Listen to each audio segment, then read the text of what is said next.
우리나라 증시 5,000피 가면서 사상 최고치 경신한 흐름들이 있었는데 일본 증시도 뜨겁습니다. 일본 증시에 투자한 일학개미 투자자분들도 관심 많으실 텐데요. 오늘은 일본 증시에 대한 이야기 해보도록 하겠습니다. 권소연 이데일리 마케팅 센터장과 함께 할게요. 어서 오세요, 센터장님. 네, 안녕하세요. 네, 반갑습니다. 일본 증시 요즘에 뜨겁습니다. 네. 어떻게 보고 계셔요? 오늘도 아까 들어오기 전에 보니까 오르고 있더라고요. 네. 어제 도쿄 증시에서 니케이 225 지수, 이후 지수가 한때 5% 넘게 급등을 했죠. 네. 5만 7천 선을 넘어섰는데 오늘 한 3% 가까이 오르면서 5만 7,920선까지도 올랐더라고요. 그러니까 종가 기준으로 어제 사상 최고치를 갈아치웠고 오늘도 아마 기록을 새로 이제 경신하지 않을까 싶은데 네. 어제 도쿄증권거래소 프라임 시장에서 보니까 전체 종목이 80%에 가까운 종목이 상승을 했더라고요. 사실 우리나라 증시는 이제 주요 종목들 위주로 가는 증시인데 네네. 도쿄증권거래소는 이제 대부분의 주식이 같이 오르는 분위기인 것 같아요. 그 중에서도 어제 눈에 띄게 오른 업종들을 보니까 뭐 인공지능이라든가 뭐 반도체, 방위산업, 뭐 에너지 관련주 이런 종목들이었는데 이런 종목들이 이제 그 자민당이 뭔가 투자를 좀 확대하겠다라고 네네. 이제 하는 종목들이라서 그런 쪽에 많이 이제 매수세가 유입된 것 같습니다. 네. 그 일본 중의원 선거에서 자민당이 압승을 하면서 이러한 현상이 나타나지 않았나라는 생각이 드는데 조기 선거를 치렀죠. 네, 예. 그저께 중요한 선거를 했죠. 일단 일본의 이 이제 정치 국회 시스템을 좀 살펴보면 일본 국회에는 양원제예요. 그래서 중의원이 하원이고 참의원이 상원이거든요. 그래서 중의원의 임기는 이제 4년인데 뭐 이 중의원은 사실 이제 법안 처리에 있어서 굉장히 핵심적인 역할을 하는 조직입니다. 그래서 예산안이라든가 뭐 조약을 승인하는 건 그리고 이제 총리 지명 같은 이제 중요한 사안들을 중의원에서 결정을 하게 되는데 또 일본은 의원 내각제이기 때문에 국회에 다수 정당이 정부를 구성을 하고 그 다수 정당의 대표가 총리가 되는 시스템이거든요.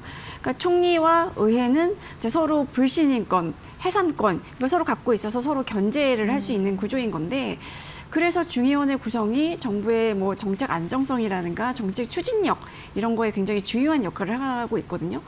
근데 이번 중의원 선거는 총리가 중의원을 해산하고 조기 총선거를 지냈기 때문에 이제 열린 거예요. 네. 이제 일본 헌법상으로는 총리가 언제든지 중의원 해산할 수 있거든요. 아까 말씀드린 것처럼 해산권을 갖고 있기 때문에 총리가 만약에 국회를 해산을 하게 되면 40일 이내에 총선을 실시하도록 되어 있는데 사실 이제 뭐 조기 해산하고 이제 조기 총선한다 그러면 되게 큰일인 것 같잖아요. 네. 근데 일본 국회에서는 이렇게 조기 해산하는 게 꽤 이제 뭐 흔한 일이라고 하고 실제로 중의원이 전체 4년 임기를 마친 적이 거의 없다고 합니다.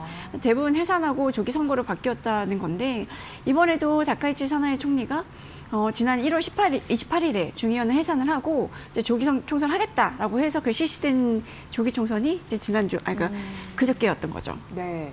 조기 총선 흔한 일이라고 말씀을 해주셨잖아요. 그런데 중의원을 그럼에도 이제 해산한 이유 이거는 뭐라고 보세요? 이게 다카이치 총리가 취임한 게 작년 10월이에요. 네. 근데 집권 여당인 자민당이 지금 중의원, 참의원에서 모두 안정적으로 과반 이상을 확보하지 못한 상태였었거든요. 그러니까 뭐 이제 중요한 정책들을 추진하기에 좀 추진력이 좀 약했었죠. 그러니까 소위 말하는 여소야대 국면이었던 건데 네. 그러니까 이런 상황에서 다카이치가 이제 배팅을 한 거죠. 그러니까 새롭게 중의원 의석을 좀 정비를 해서 정책 추진 기반을 좀 마련하겠다라고 이제 한 건데 지금 현재 정부의 정책에 대해서 국민들한테 좀 재심을 묻겠다라는 이제 의미도 좀 있는 거예요.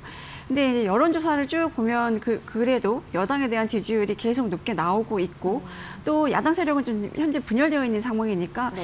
그러면 한번 해볼 만하네 네. 하는 게 이제 다카이치 총리의 판단이었을 거고 실제로 올해 초에 이제 중의원 해산 가능성이 부각이 됐을 때 일본 증시가 상승했었어요. 네. 그러니까 원래 이렇게 정치적으로 좀 불확실성이 극대화되고 이러면 증시는 좀 불확실성 때문에 떨어지기 마련인 건데 과거에도 사실은 좀 보면 그랬었거든요. 이렇게 조기 총선 하게 되면 증시는 좀 악재로 작용하는 게 보통이었는데 이번에는 다카이치 내각에 대한 지지율이 워낙 높았으니까 이걸 기반으로 중의원 선거에서 승리할 것이다라는 네. 기대감이 굉장히 높았었고 그러면 현재 정부가 추진하는 정책을 안정적으로 추진해 갈 수 있겠네라는 이제 전망들이 좀 나왔던 거죠. 그래서 뭐 그 조기 총선 그러니까 조기 선거 이런 기대감 이제 이런 얘기가 나왔을 때도 뭐 일본 측이 이렇게 막 하락하는 분위기는 아니었고요. 일단 중의원 의석이 총 465석인데 이 중에 과반이 233석이고 여기서 더 나아가서 이제 자민당이 지금 열린여당을 구성하고 있는데 열린여당인 일본 유신위와 합쳐서 3분의 2인 310석 이상 확보하게 되면 참여해서 부결된 법안을 중의원에서 다시 가결할 수 있고 헌법 개정안도 발의할 수 있는 막강한 파워를 받게 됩니다. 그래서 다들 과반은 넘을 것 같고 그러면 3분의 2 이상까지도 확보할 수 있을 것이냐 이런 거에 굉장히 좀 관심을 가졌었거든요. 근데 그 결과로 봤더니 압승이었던 거죠. 네. 그러니까 결과적으로 약간 드라마를 보는 듯한 느낌이었을 네. 것 같아요. 예, 예. 다들 뭐 이길 줄은 알았는데 이 정도일 줄은 몰랐다라는 얘기들을 좀 했었는데 네. 뚜껑을 딱 열어보니까 전체 의석이 465석이었잖아요. 네. 그중에 이제 318석을 확보를 했었어요.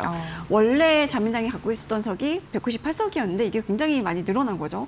여기에다가 이제 3분의 2 이상을 확보를 한 거니까 이제는 뭐 야당이 이렇게 협조하지 않아도 단독으로 이제 법안을 처리할 수 있는 여력이 이제 커진 건데 사실 자민당이 2024년 10월에 중의원 선거에서 그때 이제 15년 만에 단독 과반을 빼앗겼거든요.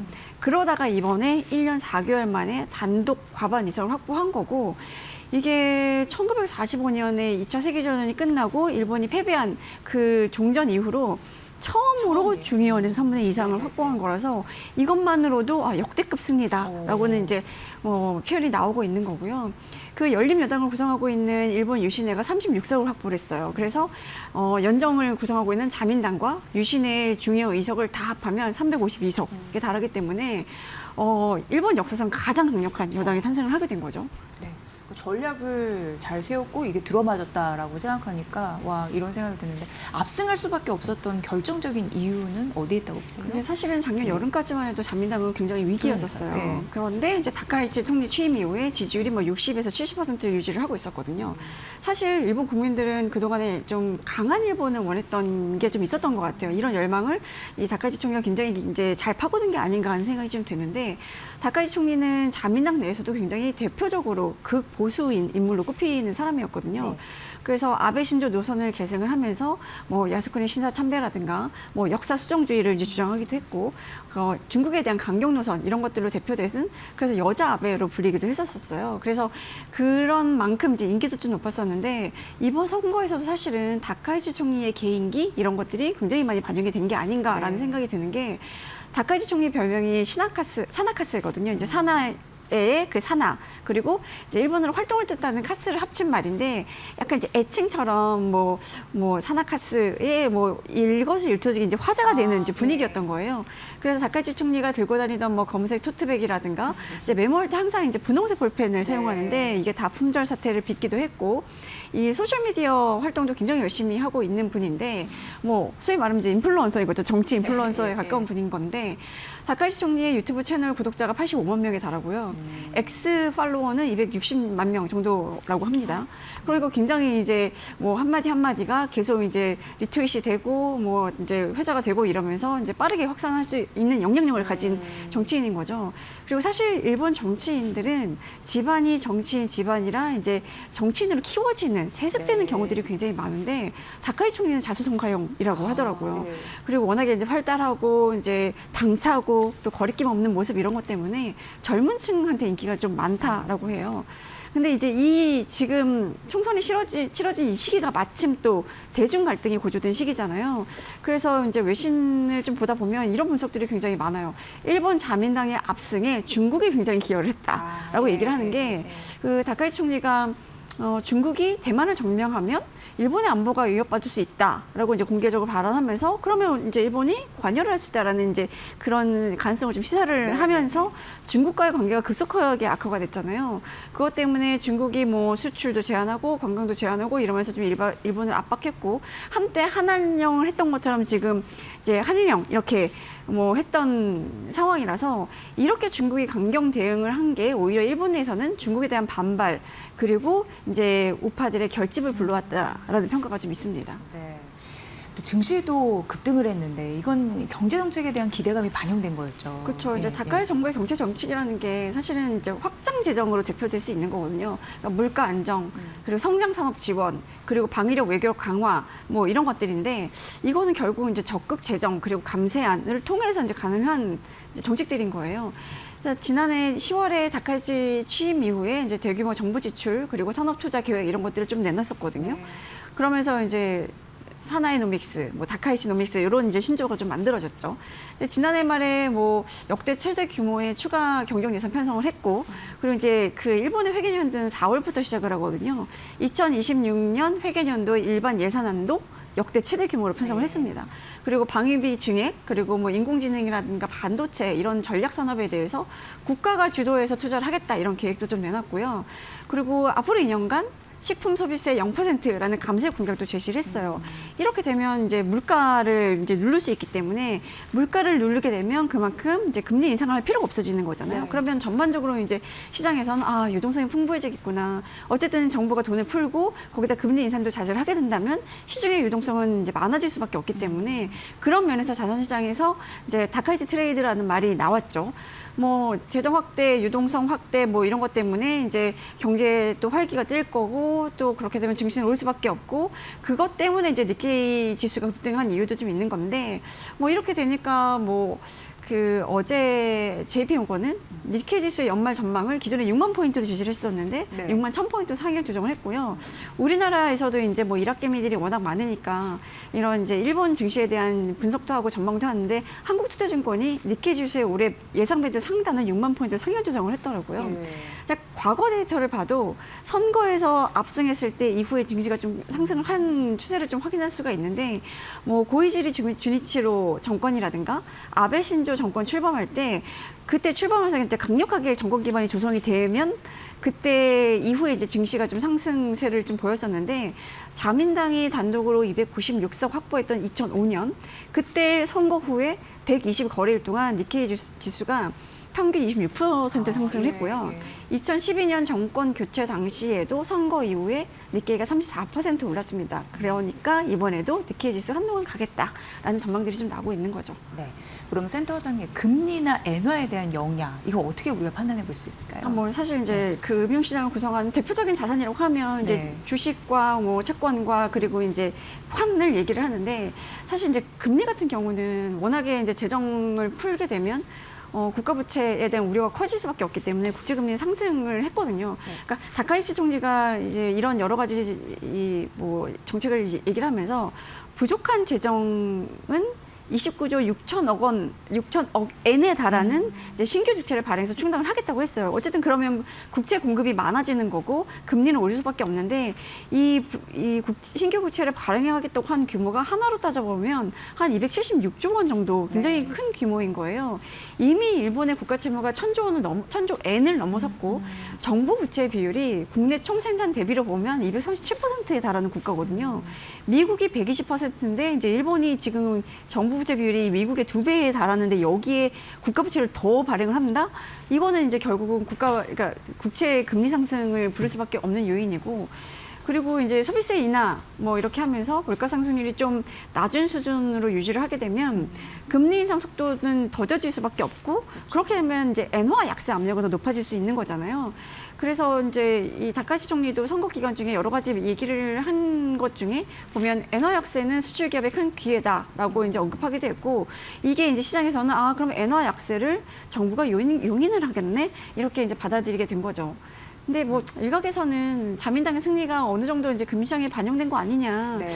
오히려 자민당이 크게 압승을 했으니 뭔가 이제 지지율을 높이기 위한 이런 환심성 정책은 좀 자제하지 않겠냐. 뭐 이런 기도는 일부 있긴 한데 기본적으로는 유동성 확대라든가 뭐 이제 재정 확대 이런 것 때문에 뭐 증시는 좀 상승으로 가닥을 잡을 거고 국제금리는 당분간 오를 수밖에 없을 거고 엔화는 약세를 이어가지 않겠냐라는 전망들이 좀 높은 편입니다. 네. 그럼 중요한 건 우리나라일 텐데 미치는 영향력 어떻게 진단하셨어요? 그러니까 사실 자본시장 측면에서 가장 유의해서 봐야 될 게 엔화 약세예요.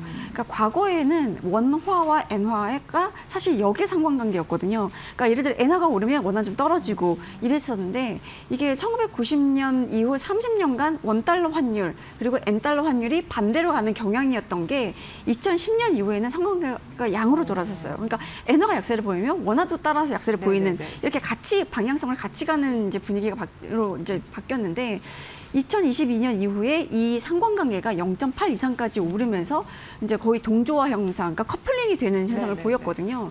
그러니까 엔화 움직임에 원화도 영향을 상당히 받을 수밖에 없는 상황이라서 만약에 엔화가 계속 약세를 보인다. 그러면 우리나라 입장에서는 원화 약세도 이제 걱정을 해야 되는 지금 환율이 뭐 1,460원대 뭐 이런 데서 조금 이제 눌려져 있는 상황이잖아요. 이게 1,500원 넘냐 안 넘냐 이런 이제 고민까지 했다가 지금은 조금 이제 내려온 상태인데 원화가 이런 식으로 이제 안정세를 보이고 있는 와중에 엔화가 약세를 보인다? 그러면 원화도 다시 1,500원 선 가까이 가겠네? 이런 우려를 좀 할 수밖에 없는 건데 이게 사실 과거에는 뭐 환율을 결정하는 데 있어서 무역 수지라든가 경상 수지, 그러니까 그 뭐 수출하거나 이래서 이 우리나라로 달러가 얼마나 들어오느냐 뭐 이런 것들로 좀 결정이 됐다면 이게 최근에는 뭐 금리라든가 자본 이동에 따른 영향을 더 많이 받는 구조가 되면서 글로벌 금융시장에서 뭐 일본으로 이제 글로벌 자금 이동하면 한국으로도 같이 이동하고 이러니까 그래서 원화와 엔화의 흐름이 좀 비슷해지는 구조로 바뀌었거든요. 이게 구조적으로 바뀐 거기 때문에 이거는 엔화 약세를 좀 우리가 원화를 지켜보는 입장에서는 좀 유의해서 봐야 될 거고 일본 국채 금리가 만약에 오른다. 뭐 일본 국채 발행 확대 혹은 인플레이션 기대 상승 이런 것 때문에 일본 국채 금리가 급등을 하게 되면 한국 국채 금리도 아무래도 영향을 받을 수밖에 없겠죠. 이제 오르는 방향으로. 그래서 이런 이제 자본시장 쪽에서는 이런 이제 자산관의 상관관계 이런 걸 좀 보셔야 될 것 같고요. 외교 안보적으로 봐야 되는 게 지금 다카이치 총리가 헌법 개정을 총선 공약으로 내걸었잖아요. 그러니까 일본은 사실은 1945년 그 세계대전 끝난 이후에는 그 헌법 공표하면서 이제 전쟁을 못하는 나라로 이제 박아놨어요. 그래서 우리가 그 일본의 헌법 제9조를 평화헌법이라고 부르거든요. 평화를 부르는, 그러니까 뭐 육해공군 전력을 보유할 수 없고 교정권도 인정하지 않고 뭐 국제 분쟁을 해결할 때 전쟁과 무력 행사를 영구적으로 포기한다. 이렇게 되어 있는데 지금 이제 이 헌법으로 개정하고 싶어하는 거잖아요. 자민당은 게다가 다카이치 총리는 워낙에 이제 극우 성향을 갖고 있는 분이기 때문에. 뭐 이런 이제 헌법 개정을 통해서 뭔가 군사가 특히 이제 자위대가 사실상 군대 역할을 하고 있는데 이 존립 기반을 헌법에 이제 명시를 하겠다. 근데 지금 중의원에서 헌법 개정안을 발의할 수 있는 정도의 의사를 확보했기 때문에 이런 쪽으로 이제 갈 수 있는 방향을 우리가 좀 염두해야 될 거고 그렇게 되면 사실 동북아의 이런 외교 이런 관계에 있어서 굉장히 좀 셈법이 복잡해지는 상황인 거죠. 그리고 여기에 이제 중국과 대립이 불가피한 상황인 건데 뭐 중국이 뭐 한일령 내리고 양국 관계가 굉장히 얼어붙어 있는 상황에서 선거에서 압승한 그 상황이기 때문에 중국과 일본의 대립관계 계속 지속될 수밖에 없고 이 상황에서 우리나라는 어떤 스탠스를 취해야 되냐라는 거에 대한 고민이 깊어질 수 없는 상황인 것 같습니다. 네, 가깝고도 먼 나라라고 하잖아요. 일본 굉장히 중요한 기점입니다. 잘 알려주셔서 잘 들었습니다. 권소연 마케리 센터장님의 분석이었습니다. 고맙습니다. 네, 감사합니다.